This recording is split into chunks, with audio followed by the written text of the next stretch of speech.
and we're honored and delighted to have as an honored guest Consul General Mitsuhiro Wada, who is here with us today. Thank you very much for joining us, Consul General. I have a few general announcements to share on behalf of the Center for Japanese Studies. The Thursday lecture next week on February the 15th will be entitled Imperial Japan and the Nature of Borders in Occupied Inner Mongolia. And that'll be delivered by Sakura Christmas, Assistant Professor of History and Asian Studies at Bowdoin College. The next file in our Enter the Samurai series will be next Monday, February 12th. Enter the Samurai series will be next Monday, February 12th. The theme of the series is samurai films of Kurosawa. Rashomon 1950 film will be at the Michigan Theater at 7 o'clock p.m. That's February 12th. Please see the flyer on the back table as to other films and schedule.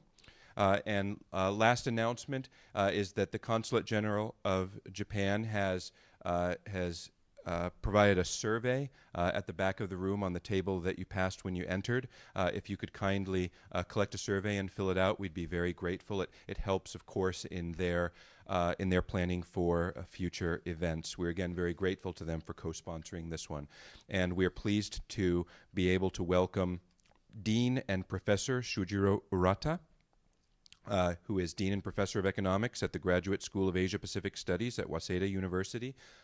Many of you already know that that the Graduate School for Asia-Pacific Studies at Waseda is not just one of the leading institutes for regional and international studies in Japan, but indeed in the entire Asia-Pacific region.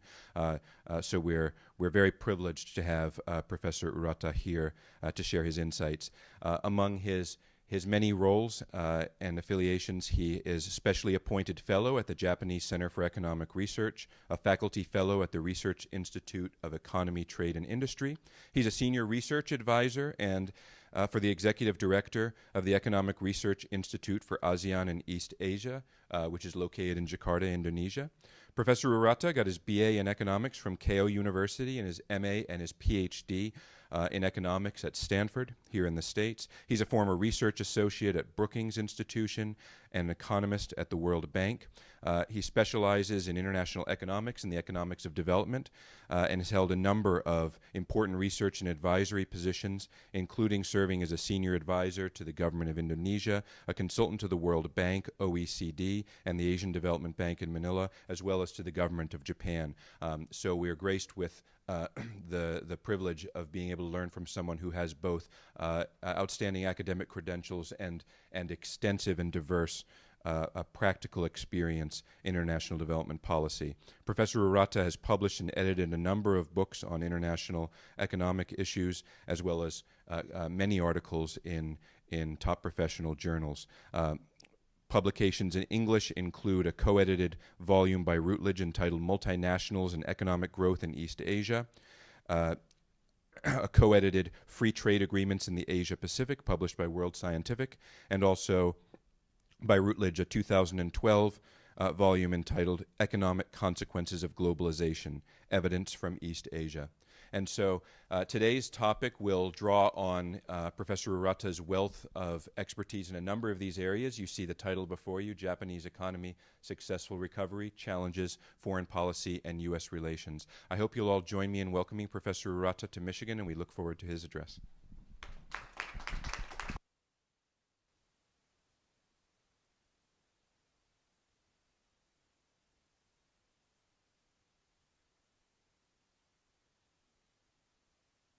Yes, thank you very much, Professor Choriciari, for a very kind and generous introduction of myself. And I'm very happy to be here at the University of Michigan to talk about the issues of my interest, and I hope your interest as well. I guess before I begin, I'd like to thank not only Ford School of Public Policy, Center for Japanese Studies, for providing me with this opportunity, very rare and very important opportunity. And as was introduced, I'd like to talk about issues on Japanese economy mainly. But before I guess I begin, I just like to make it clear the following point. Although I talk about the Japanese economy, and Japanese economy is faced with many challenges, and I'd like to provide some of my own thoughts about the possible solutions to deal with these challenges. Having said this, it is very important to realize that Japan's, say, economic recovery will be good for not only Japan, but for the United States, for East Asian countries, and so on. In other words, what economics tells us is that there's a so-called positive sum game rather than zero-sum game. If one country does very well, they'll have a beneficial, good impacts on other countries. So, and that is one of the points I like to emphasize. So I'll talk about issues such as Japan's policy to promote Japan's exports of infrastructure to not only East Asian countries, but maybe to the United States. That will benefit the recipient of these infrastructure building, and also that will benefit the Japanese economy. So again, it is important to realize that the economics is based upon this kind of idea that a country's growth will benefit the countries which are associated with these countries. It's not a so-called zero-sum game. It's not that if one country wins, other countries lose. That's not the way things should be. Okay, that's a kind of qualification I just wanted to make before I begin. Okay, what I like to do is to talk about the Japanese economic situation and to set the stage for the further analysis. Then I'll talk about the economic growth in East Asia, and I like to talk about the factors which contributed to rapid economic growth in East Asia. And then I'd like to turn to Japan's foreign economic policy, and I already have said that Japan has a foreign economic policy which would contribute to economic growth of the recipient countries in terms of when we talk about the economic assistance, but that at the same time will contribute to Japan's economic recovery. Then I briefly touch upon Japan-U.S. economic relationship, and then I have some concluding remarks to make. Okay, quickly, Japan is experiencing recovery from a long recession which began in the early 1990s after the burst of the bubble economy. And since then, Japan had like 2-decade long recession. And Japan is finally coming out from this recession, long recession, after Prime Minister Abe took Prime Minister's office for the second time in 2012. And after coming back to the office for the second time, Prime Minister Abe introduced economic policy called Abenomics, Abe economics, which consists of 3 arrows. So it is called 3-arrow strategy. First arrow is aggressive monetary policy. Second arrow is flexible fiscal policy. Both of them are expansionary monetary and fiscal policy. And they, it seems, have worked quite well. And as a result, Japan is now coming back from this long recession.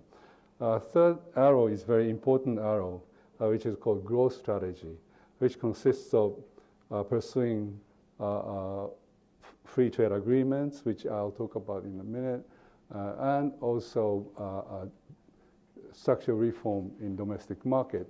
And as far as I see it, this third arrow has not been fully shot. They're still facing some opposition And that is a very important strategy to pursue. So again, one of the challenges that Japanese economy and Japanese government is faced with this opposition to growth strategy. Okay. Although, as I said, Japanese economy is recovering from long recession, Japanese economy is still recording rather low economic growth. Why this is the case? A very important reason is the shortage of domestic demand, low consumption, low investment. And then maybe next question is why low consumption, low investment? This has a lot to do with demographic change, which we are going through in Japan. Declining population, aging population, which again I'd like to discuss more in detail later. So, these are some of the points I wanted to make. Okay, here, as you can see, this is Japan. We had long period of low economic growth, finally coming out from long recession recovery. But compared to the U.S., Japan is not doing well. And of course, as you see, China is performing very well in recent years. What is interesting or maybe unusual about Japanese economy is the deflation. Prices are not rising. Prices are actually declining. And that discourages companies to undertake investment. Then, structural problems. These are the challenges in my expression. Declining and aging population, declining savings rate, increasing government debt, relatively closed economy, particularly in terms of foreign direct investment, and still a lot of regulated sectors, despite the fact that there have been many deregulation attempts have been made. And as a result of these problems, Japanese economy is suffering from low productivity. Now, this is a profile of demographic profile of Japan. Japan's population hit the peak around 2007, and since then began to decline. And if the past trend continues into the future, Japan's population will be much less than what we have. Currently, it's about 120 million people in Japan, but if this projection is correct, we'll have a population which is below 100 million before 2050. And on top of that, aging population. 1/3 of population in, say, 2050 will be 65 years or older. So this is the situation that we are faced with. In order to achieve economic growth, from supply side, you can say there are three important factors. One is to increase labor inputs. Second is to increase capital inputs. And third is, of course, increase productivity. But unless we maybe accept foreign workers or immigrants, we cannot rely on increasing labor inputs to achieve economic growth, as you can see from here. And then government debt to GDP ratio. This is something that we shouldn't be proud of, but it's very high. And it was not so high. I mean, I have numbers starting 2001, but before, 1990, we are comparable to other countries. But since then, because of low economic growth, government is trying to, increase government expenditure. As a result, we have this huge debt. With a huge debt, government cannot really provide what's the word? They cannot increase government expenditure to contribute to economic growth, because large part of government expenditure consists of repayment of the debt. So that's a problem. Yeah, I want to talk about this GDP, foreign direct investment stock to GDP ratio. I know I have too many slides because that's why I skipped this one, because this is nothing maybe peculiar about Japan. But what is interesting in this slide is that Japan is not able to attract foreign direct investment, foreign capital. And I indicated that there are three ways to increase economic growth, so achieve economic growth. One is to increase labor inputs, and second is increase capital inputs. But in Japan, savings rate is declining.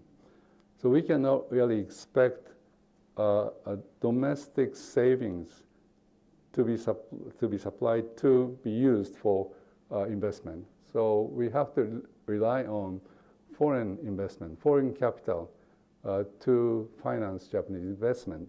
But we are not being able to successfully attract foreign direct investment. So this is a big challenge. And as a result of these structural problems, labor productivity, if we could get the estimates on so-called total factor productivity, that would be better indicator. But here we have labor productivity, which is similar to total factor productivity. But here, what we see is Japan is ranked 21st, 21 out of 35 OECD countries. So Japan's labor productivity is below average. Japan used to be ranked somewhere over here, quite highly productive country. But for various reasons, Japan is now ranked below average. When did it start falling? Excuse me? When did it start falling? When did it start falling? Yeah, I would say 1990s. Because of low economic growth, that's what it does to productivity. This is kind of disappointing performance, but you can look at it from the other side. That is, there are a lot of room for improvement. If we are successfully, say, implementing structural reform, then we may be able to increase our productivity. Then we can get back into top 5 or so. All right, so this is a kind of summary observation that I like to make. Japan is faced with many challenges, but there are ways to overcome these challenges to achieve economic growth. Abenomics was a very good, I think, policy, except that third arrow is still not yet fully shot. So we need to implement domestic structural reforms in labor market, in agriculture, and many areas. And also, it is important for Japan to increase our economic relationship with the region or with the countries which are growing fast, which are expected to grow fast. And that is East Asia and Pacific. And so one important policy that Japan can really pursue is to have trade agreements with these countries which are expected to grow fast. Now, I have some figures to show you the importance of US and APEC economies. APEC stands for Asia-Pacific Economic Cooperation Forum, which consists of 21 Asia-Pacific countries and economies, including, of course, the United States, Japan, China, Australia, and so on. So what we are looking at is the composition of Japan's exports and imports to by countries. So yellow parts are the one which represent non-APEC. So the rest of them are APEC. So you can see a large part of Japanese exports or imports are Japan's trade with APEC economies. So it is important to promote economic relationship with other APEC economies. Here, in terms of foreign direct investment, here again, this part consists of APEC. This is APEC, and the U.S.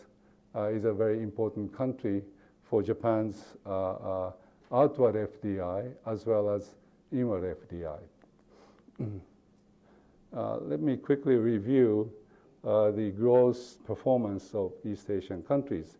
As we saw earlier, China is a very good performer in terms of economic growth in Asia, but there are other countries like Vietnam, Cambodia, and so on. They are doing quite well as well.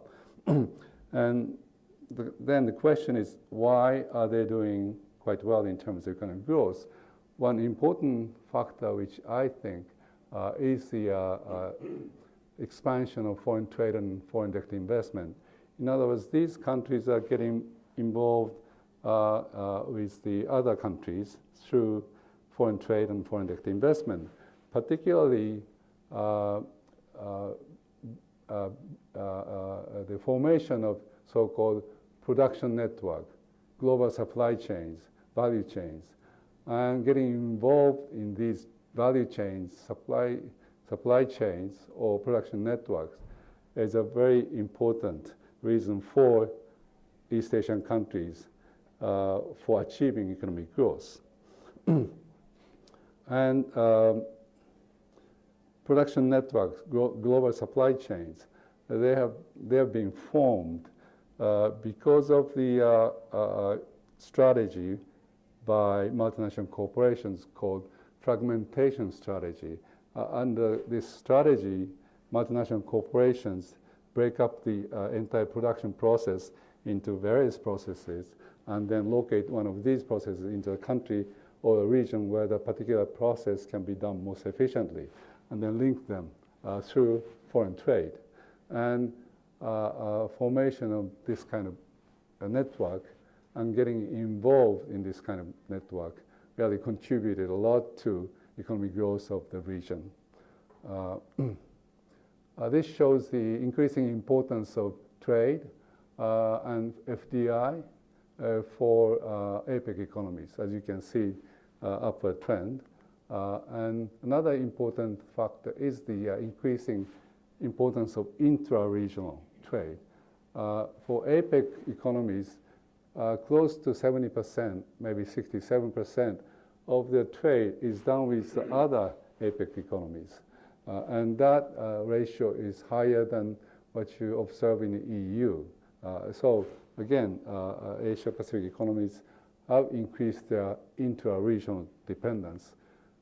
And particularly, what is interesting is the rapid expansion of parts and components trade in East Asia. This is a line which shows the for East Asia, share of parts and components into our regional trade is increasing quite fast. And this is what I meant by fragmentation strategy. Earlier years, say before 1985 or mid-1980s, many companies, multinational companies, multinational corporations had this kind of production process. Everything is done in one place, say in Japan, and then they export the products from Japan to other countries, like the United States. But after fragmentation, these multinational corporations broke up the production process into various sub-processes. Here we call it production blocks. And then these production blocks are linked by service link. It is trade. And these are parts and components trade. And that's why we have, we saw earlier that the rapid increase in parts and components trade.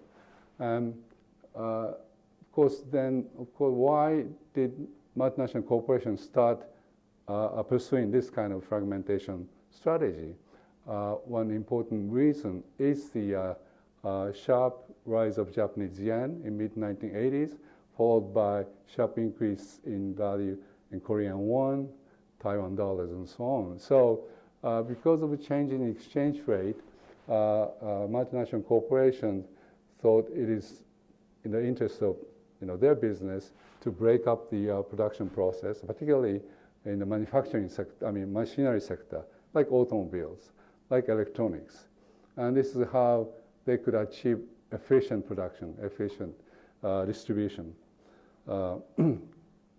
And this shows you kind of, hypothetical, more simplistic, schematic figure showing how production networks or supply chains operate.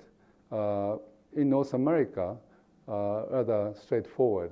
The headquarters in the United States send their parts and components to their affiliates in Mexico, and then final products are assembled there, and then sent back to the U.S. and then sold to customers. Rather simple kind of relationship. But in East Asia, because the exchange rate, movement, because of the substantial change in exchange rate, and also substantial differences in the level of economic development, or which are reflected in differences in wages. They broke up the production process into various processes and then locate each one of them in different countries. And then they trade, using parts and components trade, and that this production process is involving, I don't know how many countries, but many countries. This is how production networks are formed in East Asia, rather complicated. This shows you one example. Hard disk drive producer in Bangkok, Thailand. This producer procures parts and components from many countries, many components. Hard disk drive seems to be rather, simple kind of manufactured product, but it requires many components. And that's how production networks have been formed in East Asia. I said the exchange rate changes played a very important role in the formation of production networks. Another important factor is the liberalization in trade and foreign direct investment policies. That contributed to reduction in trade costs. It is much cheaper to trade now than, say, 20 years ago because of the trade liberalization. If you look at China, average tariff rate for manufactured goods for China was as high as like 41%. This is average. So, there are some products enjoy huge tariffs. But average tariff rate came down to 7.5% by 2015. And we know that China joined the WTO in 2001. In order to join WTO, they have to liberalize trade and so on. And that is one of the reasons that they achieved a very substantial reduction in tariff rates. India also achieved a huge reduction in tariff rates. So as a result of a substantial reduction in tariff rates, it is much easier or much cheaper to trade, and which contributed to expansion of parts and components trade and formation of production networks.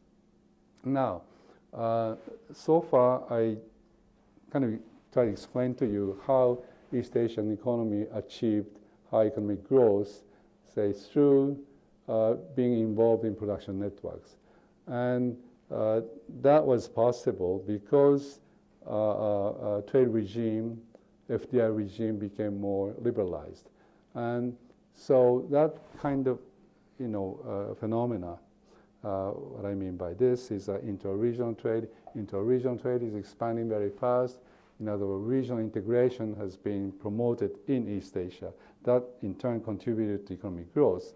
And that type of regional economic integration, I call it market-driven regional economic integration, because thanks to liberalization in trade and FTA policies, market mechanism function much better now. But what we are observing is a different trend that is increasing in institution-driven type regionalization. That is the increasing number of free trade agreements. So these are, policies, institutions. And that's what we are observing in East Asia, rapid increase in free trade agreements. Under the free trade agreements, countries remove or reduce tariffs on trade involving FTA, free trade agreement members, like US, Canada, or the NAFTA, as you all know. They remove tariffs on intra-FTA regional trade. So that's what is happening in East Asia as well. A number of so-called bilateral FTA has been formed. For Japan, it was Japan-Singapore first, followed by Japan-Mexico, and so on. But what is happening now, after all this, establishment of number of bilateral FTAs, so-called region-wide or mega FTA. Mega FTA meaning FTAs involving many countries have been either established or being negotiated or being studied. Here, ASEAN stands for, of course, Association of Southeast Asian Nations, including 10 ASEAN members, such as Indonesia, Thailand, and so on. ASEAN has 5 so-called ASEAN +1 FTAs. ASEAN-China was first one, followed by ASEAN-Korea, ASEAN-Japan, ASEAN-India, and ASEAN-Australia-New Zealand. So there are 5 ASEAN +1 FTAs in action already. Now, ASEAN +6 countries, members of ASEAN +1 FTA countries are negotiating regional comprehensive economic partnership, RCEP, RCEP, Regional Comprehensive Economic Partnership Agreement. And they are having difficulty making a progress. But they are negotiating since 2013. CJK FTA, China-Japan-Korea FTA, being under negotiation since 2013, partly because of the political problems, political issues, and of course some economic issues. They are not making much progress either. TPP, as you know, originally 12 countries, including the United States, they concluded the negotiation, they signed agreement, but it was not enacted because of the United States withdrawal from the TPP, original TPP, which is called TPP 12.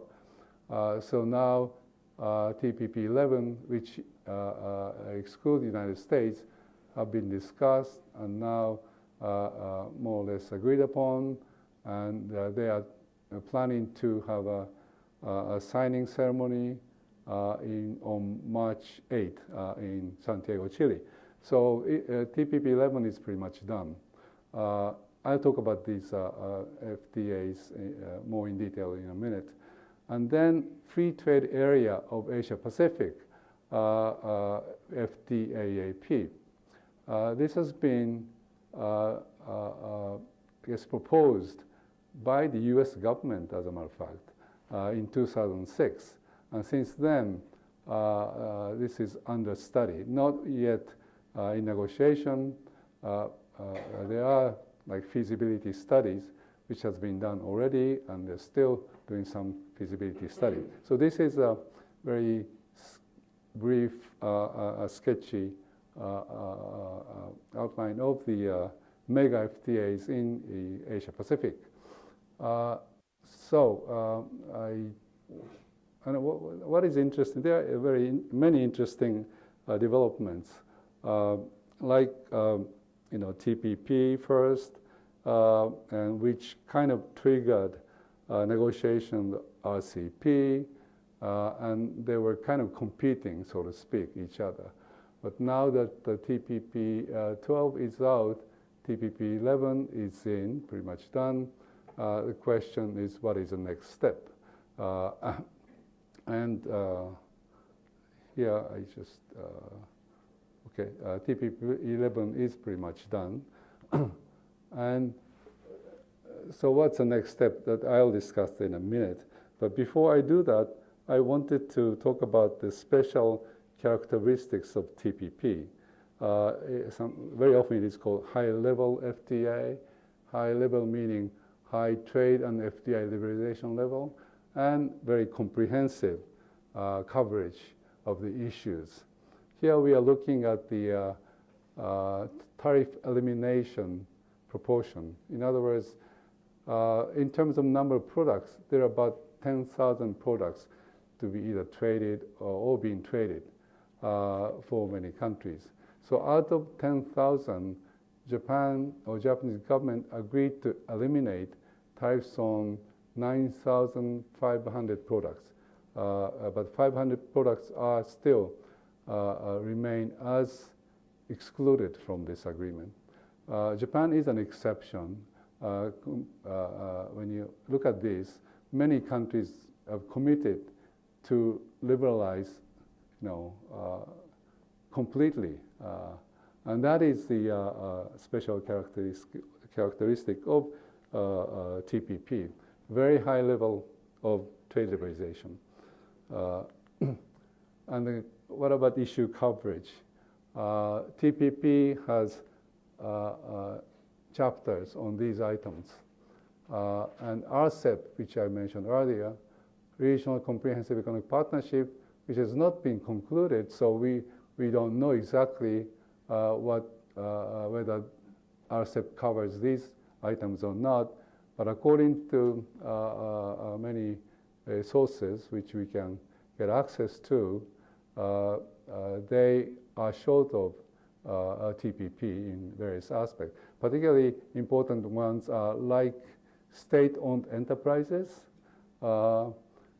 This is a very sensitive issue for a country like China, like Vietnam, like Malaysia, where state-owned enterprises have a very big presence.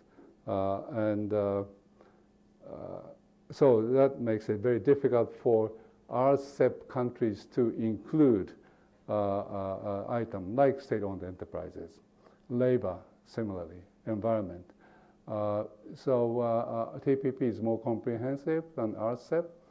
WTO covers items which are listed here. So RCEP is quite high level, so to speak, compared to the existing structure, which is WTO. So I'd like to see RCEP being negotiated successfully, so there will be some kind of rule in East Asia. But what I like to argue further is that TPP, now TPP 11, should be done quite quickly, and then try to involve other countries, try to persuade other countries to join TPP 11, so that we'll have a rule which will give open, fair, transparent, stable business environment, which is very important for promoting business or promoting economic growth. So TPP 11 is done, so I'll just skip that.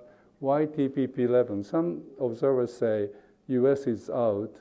US is the largest market, most attractive market to enter, and TPP 12 has given TPP 12 members market access to the United States. But now the US is out. Why do you care about TPP 11? I think there are good reasons to care about TPP 11. One is the it took 5 years to finish this negotiation. And if we just, get rid of this agreement, which finally came down to, it's a shame. Why don't we keep it? And that can be used as a model FTA for future FTAs. This could be a standard. This could be a criteria for other FTAs. And also, FTA, TPP-11, can be a step toward a larger FTA, such as FTA-AP, if Japan and other TPP-11 members can successfully persuade other countries to join.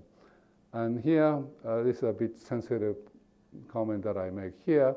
Unless these countries like Japan, Australia, and the US set up a business environment which is rule-based, transparent, fair, and open, Chinese businesses led by SOEs, they may dominate this market. And if that was done, I don't think it is good for businesses, not only Japanese business, but the business for the world, because we need transparency, we need fairness, we need openness, and so on. But as far as we understand it, behavior of some of the Chinese SOEs are not really consistent with the point that I just made. So again, it is very important to set up a rule-based environment, and TPP-11 can be such framework. Okay, this shows the results of a simulation exercise which I did with American US colleagues which I work with. And what we see is that the benefit in terms of increasing national income is much smaller under TPP-11 than TPP-12. But if, I'm looking at Japan, TPP-11 countries are the same. But if we can successfully attract other members like Korea and the Philippines, Thailand, Indonesia, Taiwan, these countries showed interest in the past in joining TPP. So if we can successfully persuade them to, come to and join TPP-11, the impacts will be quite substantial. Impacts on Japan's national income will be quite substantial. So now that TPP-11 is almost done, TPP-11 countries should not just stop there, but try to get the other countries involved. RCEP negotiation is going through difficult times, and the relationship with RCEP and TPP, they are very different in coverage and liberalization. Objectives are somewhat different. RCEP, one of the important objectives is to provide economic cooperation to low-income countries like CLM, Cambodia, Laos, Myanmar. TPP is a rule-based, rule-making framework. So RCEP and TPP can be considered as a complement to each other. They are not substitutes. So both of them should be promoted because of that. Quickly on Japan's foreign economic policy, I already discussed the importance of pursuing TPP-11 and then beyond. FTA, in Japan, we call FTA EPA, Economic Partnership Agreement. They're more or less the same thing, except that the reason why Japan calls these agreements Economic Partnership Agreement rather than Free Trade Agreement is the contents of these agreements are more comprehensive than typical FTA, but they are basically the same thing. And Japan is very keen on exporting infrastructure, which I mentioned at the beginning of my talk. Japan is interested in exporting a high-speed train system, water supply system, and so and so on. And if Japan is successful in doing so, that will benefit not only Japan but also the recipient countries. Japan is also interested in exporting agriculture products. Although Japan protects agriculture sector, Japan is interested in exporting agriculture products. They don't seem to sound consistent, but that's a fact. And Japan is interested in attracting foreign direct investment, not so successfully yet, but we still keep doing this. And also Japan is interested in attracting foreign tourists. Here we have seen some success. The number of foreign tourists coming to Japan, visiting Japan, increased remarkably in the last 2 years. And what do you mean by agriculture product? Export? Why? No, what do you mean by export? Agriculture product like what? Even like vegetable, even rice. Although we protect rice, a lot of people think Japanese rice is quite and sake, and these are Japanese. Sake is like Japanese food. There seems to be growing interest in enjoying Japanese food throughout the world, and if that is the case, Japan should be is able to export agriculture products, and so these are some of the items that they are interested in exporting.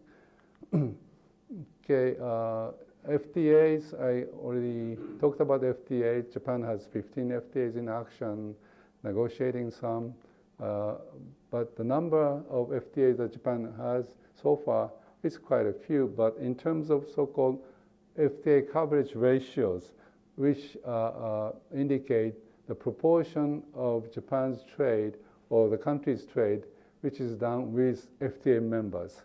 So 22.7% of Japanese trade is conducted with Japan's FTA partners. And that number is substantially low compared to other countries. And one reason behind this is because Japan has not been able to enact it, FTA with large trading partners like the United States, like China. Here, Japan's motive behind mega FTAs, because Japan likes to increase their business abroad, and also Japan is interested in implementing domestic reform. So Japan could use FTAs as a favorable foreign pressure, so to speak, to promote domestic reform. Quickly on Japan-U.S. economic relationship, Japan and the U.S. had a series of trade frictions in the past, beginning in the 1930s and through in 2000s. But fortunately, we have not seen serious trade frictions between these two countries. But the one issue is the FTA, which I hope U.S. will come back to TPP 12. I forgot to mention one of the rationale behind promoting TPP 11 is the fact that if U.S. changes its mind to come back, interested in coming back to TPP 12, we have to have TPP 11 to accept the United States. So we should be ready. And then, this is a U.S.-Japan trade relationship, trade surplus in favor of Japan for many years. And these are product composition of these two Japan's exports, Japan's imports. And earlier we saw the importance of United States for Japan's exports and imports, and also Japan's foreign direct investment outward and foreign direct investment inward. So without a question, the U.S. is a very important trading and FTA partner for Japan. The automobile, I have a question. Automobile is that they exported extremely large in Japan, but these numbers indicate only that cars. These are invalid. Oh, sorry, these are $1 million. Yeah, So it's not a number of cars. These cars are produced in Japan still, or they are? Oh, these are Japan's exports to the United States. So these are Japan-made cars. These are U.S. made. Domestically in Japan, right? Excuse me, sir? Domestically in Japan. Yeah. Oh, they're still making that much. Exporting, right. Oh, wow. If I understand correctly, there are more produced here.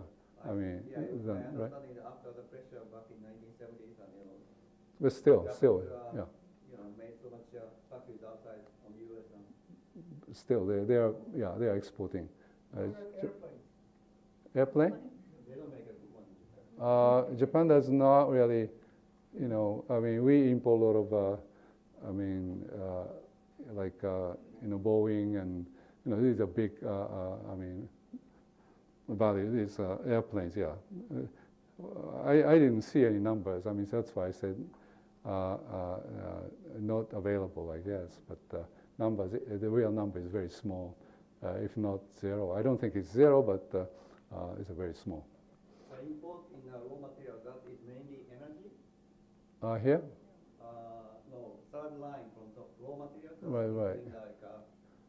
Energies, oil, and gas, and everything. I have to check. I'm sorry. I just translated the Japanese into English, and without giving you any false information. Okay. I have. I don't know. Okay. So can we just go quickly? And here, infrastructure building. Japan can be of assistance to the U.S. I know U.S. needs to, refurbish its infrastructure, and of course Japan can really help rebuilding U.S. infrastructure. But second point, which I like to really emphasize, is that Japan and the U.S. can play a very important role in constructing rules, trade and investment rules, like rules on state-owned enterprises, rules on intellectual property rights, and so on. And that is, I think, a very important challenge that Japan and the U.S. both have to deal with. And that will be a good, not only for Japan and the U.S., but for the rest of the world. Very quickly, concluding remarks. I tried to explain to you some of the problems that Japan is faced with, like structural problems, aging, and so on. And so Japan is in a very kind of disadvantageous position in terms of achieving economic growth. But there's several ways to overcome these problems or structural problems. One is to increase economic relationship with fast-growing regions such as Asia-Pacific region. And second is to promote foreign FTAs, domestic reform, so that we can expect increase in productivity of the Japanese economy. So these are some of the policies which I think Japan should pursue strongly. Here I listed like FTA and the domestic. This is Japan and the US can get together and to set up international rules, and then, Japan needs to implement domestic structural reform. And having said this, I think it is very important to set up a so-called social safety net for those who may get negatively, affected, hurt by these policies, such as domestic reform or pursuing free trade agreements. And without that kind of social safety net, it will be very difficult for Japanese population to accept, Japanese people to accept. And that is the last comment I wanted to make. But I'd like to thank you for listening to my talk. And again, thank you very much.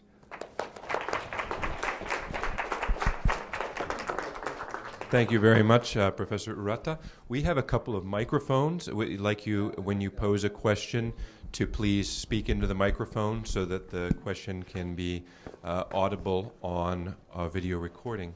So, Yuri, there's a gentleman here with a question, and I will step to this side and cover this part of the room. Yeah, my question is that you talk about lowering friction. My understanding is in increasing the trade activities between Japan versus the rest of the world. You talk about foreign exchange rate and any rules that inhibit free flow of the goods. But my understanding for the fragmentation, and creating more production block, is that basically the incentive is cost, right? The multinational company wants to produce at the lowest possible place. Right. Right? So that's actually a driving force behind all this creation of fragmentation. Right. Achieving to minimize the cost. Right. That's the incentive, motivation behind. Right.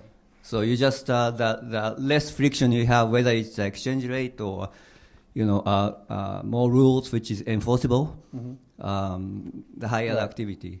Right. Yeah. True. Right. So I just wanted to know what was the driving force behind. And the second question is that it is my understanding that Japan has two major stuff they have to import in order to keep going. One is energy, and the other is the food.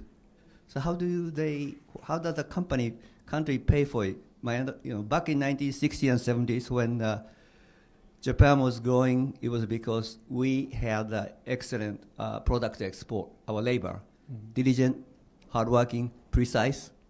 So we embedded our labor in the form of the finished product, electric cars, and exported it, right? So it earned foreign currency in that way. Currently, I understood that big multinational corporations, whether electronics or automotive, they have their production centers outside Japan. Right. So their profit earning comes in financially into their company. But how does that translate to really so actually there's no demand for Japanese diligent labor, isn't it? I guess the first question you wanted to ask is the our trade balance. We used to have trade surplus, not vis-a-vis US, but vis-a-vis the rest of the world, and that's how we paid for energy, because of trade surplus in goods, products. But you are correct that this trade surplus in products is declining, sometimes negative, right? So how do we finance, how do we pay for energy? And you already, I think, gave us an answer. That is the earnings which are sent back, from the foreign operations. It's a repatriation of the income earned by Japanese companies abroad, like Asia and the United States, I guess. They send their profits back. Right? Yeah. It doesn't necessarily dispute physically to, support entire Japanese, employment. Well, as you know, Japan is now facing a shortage of labor. So I guess you pointed out the point. You said the without having trade surplus, we may have a problem of providing employment opportunity. But again, we are short of people, and so we are not really facing that problem. Maybe in the future, maybe after the Olympics, then economic, downturn may. Labor in what sector? Labor in all the sectors are in short now, particularly in construction. Cars. Right. Yes. Really? Just like in the United States, I know in the U.S. unemployment rate is very low. Around here, 3%, which is full employment. That's the same in Japan. And declining population. What is a big issue is how to kind of maintain level of economic activity with this declining labor force. I don't know. So many economists talk about growth, big growth rate, positive thing, but when I think of Japan, where 120 million people are in there, when I was born, it was less than 100 million. But is that kind of not better to have a declining population so that we have less people and even maintain the Right. same level of economic activity? Each one will get more. No? What do you think about it? The problem is not only decline the population, but also the content. Huh? The labor age is shrinking. That's the problem. Yeah, but then either declining population in general, declining the labor population. Let me put it this way. There are two views about the kind of evaluation of declining population. If we can maintain the level of economic activity, declining population or declining labor force means labor productivity is going up, right? So per capita, per person, income level stays the same or even increases. So why do we care about declining population as long as people's living standard is kept pretty high? That's one view.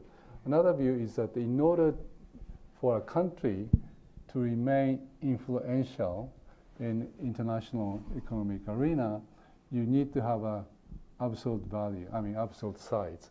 You don't want to see declining absolute size of Japanese economy. That is translated into less influence in the international arena. Declining population is bad politically, militarily, but economically,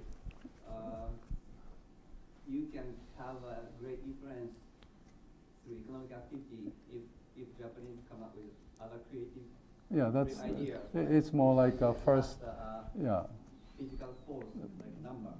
But I think both are important. Maintaining or keeping a size itself.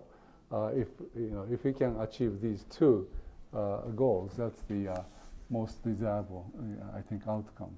Thank you. If I may, we have another question from Professor. Thank you, Professor Urata. That was a fantastic presentation, and I'm convinced of the importance of trade liberalization and all kinds of free trade agreements in those regions. But we also have to increase production domestically, and you alluded to three key factors: labor input, capital input, and increased productivity. And it seems to me that a lot of efforts have been made, emphasis is made in Japan in the political discourse about increased productivity, because immigration and womenomics and all those things have been discussed, but they're not doing much on those fronts. And hataraki kata kaikaku, the reform in the styles of work or whatever, that is a big thing in this New Year's address by Prime Minister Abe. And also a lot of corporations are looking at AI and all kinds of robotics, automation, the ways new ways to technology to improve productivity.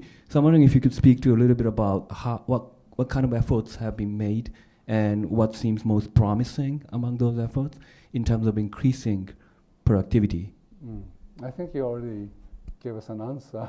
These are the attempts. Like introduction of AI, artificial intelligence, increasing use of robots, another way to try to improve productivity. It's not just to improve in order to improve productivity, but to really satisfy the demand of services which are demanded by the society.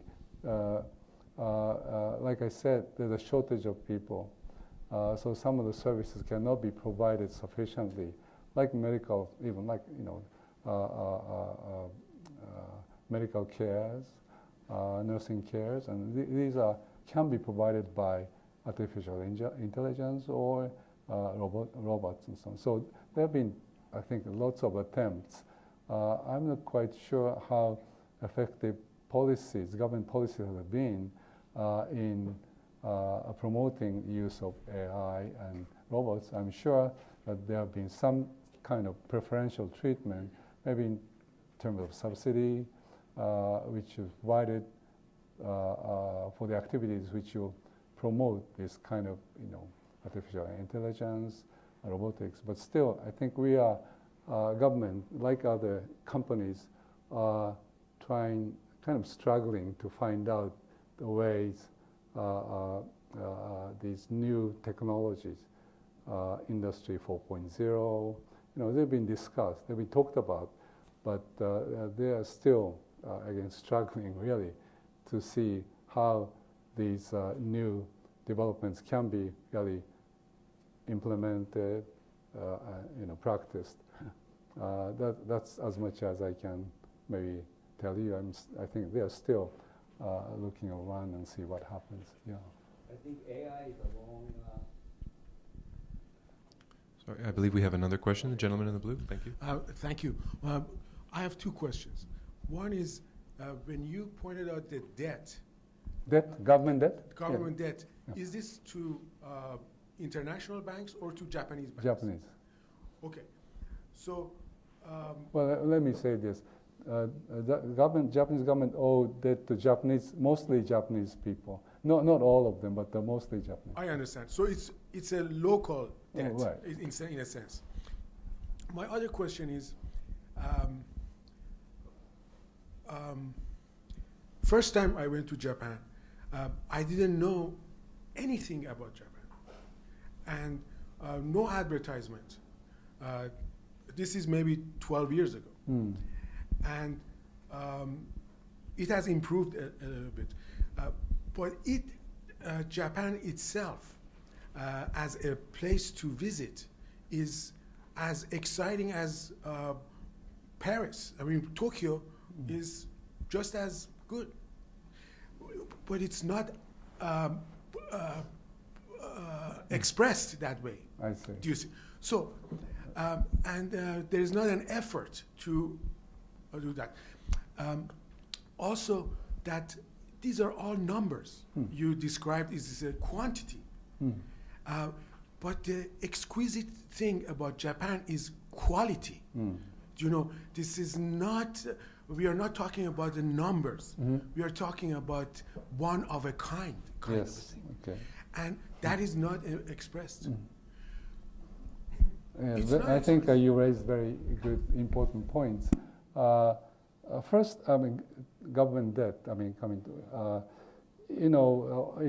despite the fact that the debt to GDP ratio is very high, higher than that of, say, Greece or Spain, they had problems because they borrowed money from foreign investors or foreign institutions.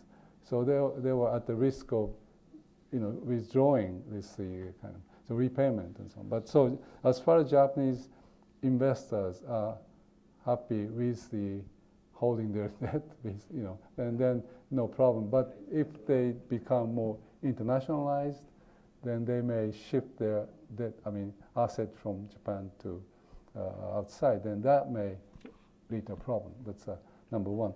Second, I know that there's a program called Visit Japan program, right? I think we can hear more about this kind of program from Japanese government representative here. But I know Prime Minister Abe has been very active in trying to attract foreign visitors when he goes abroad. Maybe he gives presentation on how interesting Japanese visit to Japan is like. So I know there are some, but I guess what you're saying is that we are not doing this enough. That may be true. And one final thing about quality and quantity. I showed you the low productivity of Japanese labor, and some people say these numbers do not reflect quality. In other words, if you go to a Japanese department store, and you'll be approached by many salespersons, maybe too many. You don't want to get bothered, but that's how Japanese services is provided. Very labor intensive. Whereas I don't know how it is in the United States, but if you go to department stores in other countries, you are left alone. Maybe you feel comfortable being left alone, but you need to look for salespersons to ask about the quality of products and so on. So very different style. And so these numbers do not really reflect the quality. For that, I mean, these numbers need to be understood with some nuance, I guess. Right. But that is a very important point. Yeah. Thank you. The way of the approach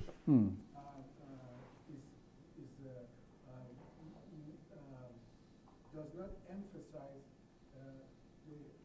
let's say the aesthetics of something.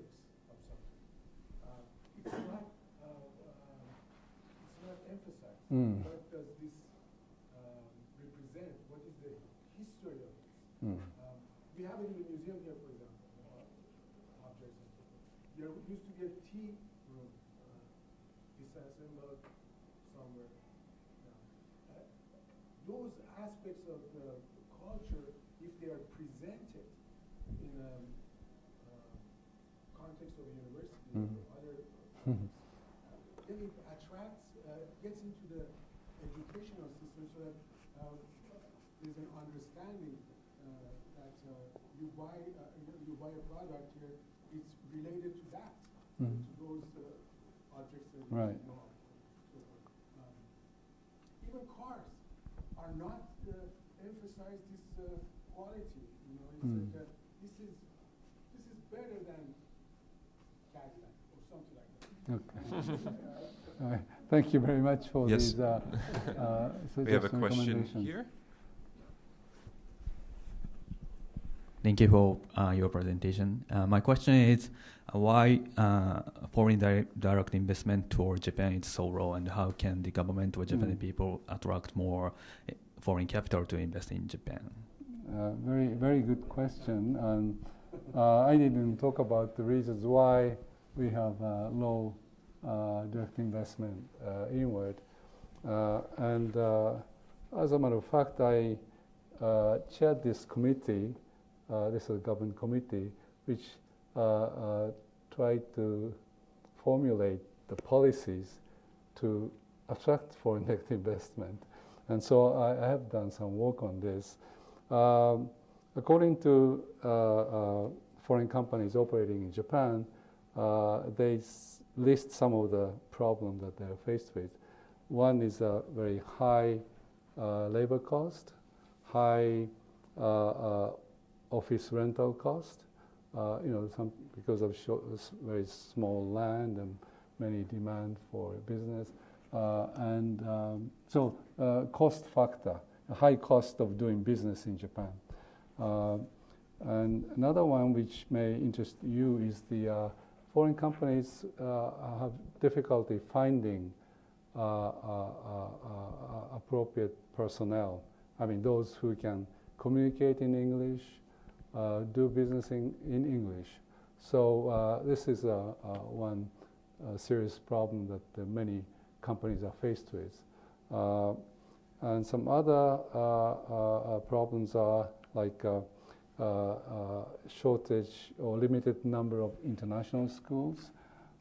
If for an expatriate wants to bring their family to Japan, they find it difficult to find international schools for their children's education.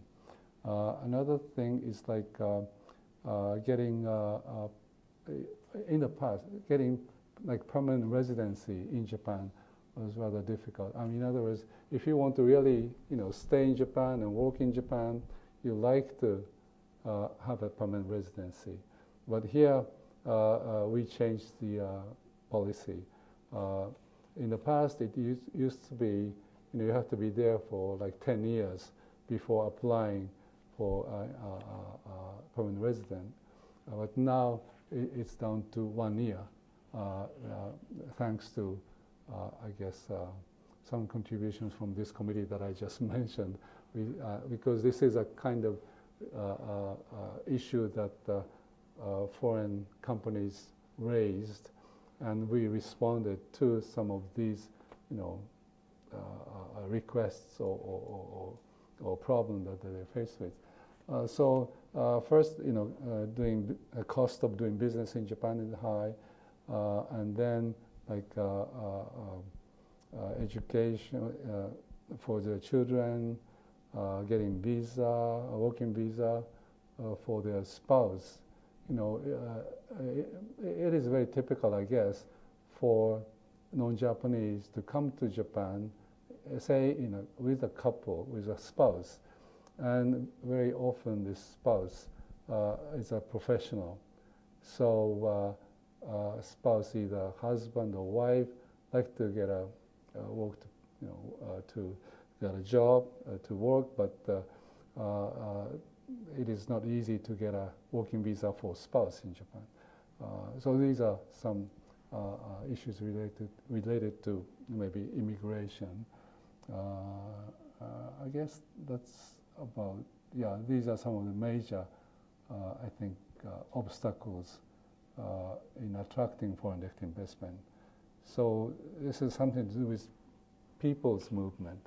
I mean, actually, when people move, money comes along because number of tourists is increasing, as I said in my talk.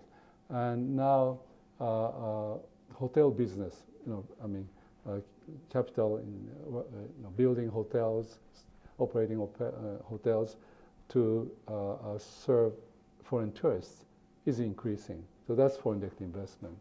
So once we get the success in attracting foreign people, maybe next step is that we can expect foreign capital to come along.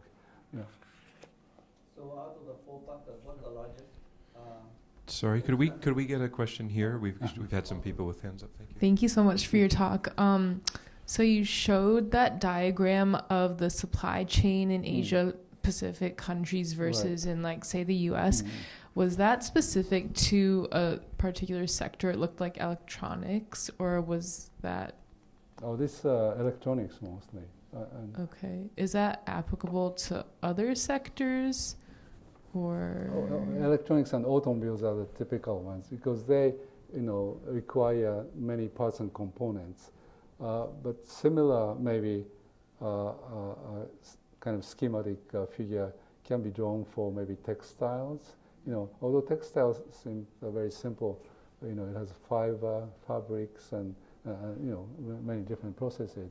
So those products which require many so-called sub-processes or many components are the ones which could be subject to this kind of arrangement.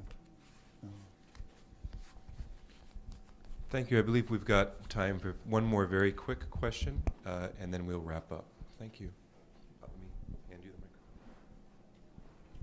the microphone. First thing is that I can answer for the lady this question. You used to be worked for global automotive parts company. So it's actually including this, additionally East Europe or South America. Contents is included sometimes because for global vehicles to supplying chain.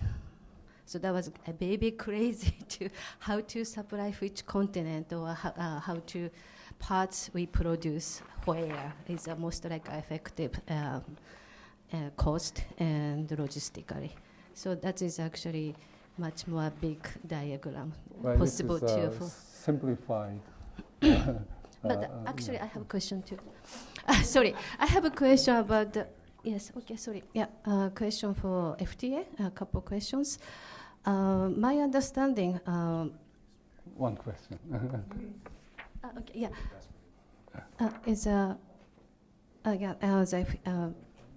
FTA question is my understanding U.S. government is negotiating each country instead of like a FTA. Yeah. So then is ongoing to each country's negotiation with U.S. government? This is my question, first question. And obviously, when Mr. Trump visited Japan, Mr. Abe agreed to purchase missiles for defense. So those things is more like Mr. Trump's focus for individual negotiation? Yes. Being a big country like the United States, it is true that it may be beneficial to negotiate bilaterally than multilaterally. But so that's the reason why Mr. Trump liked to pursue bilateral negotiation than multilateral negotiation. But if we look at from the global point of view, that is not really good, because even small countries should have influence in negotiation.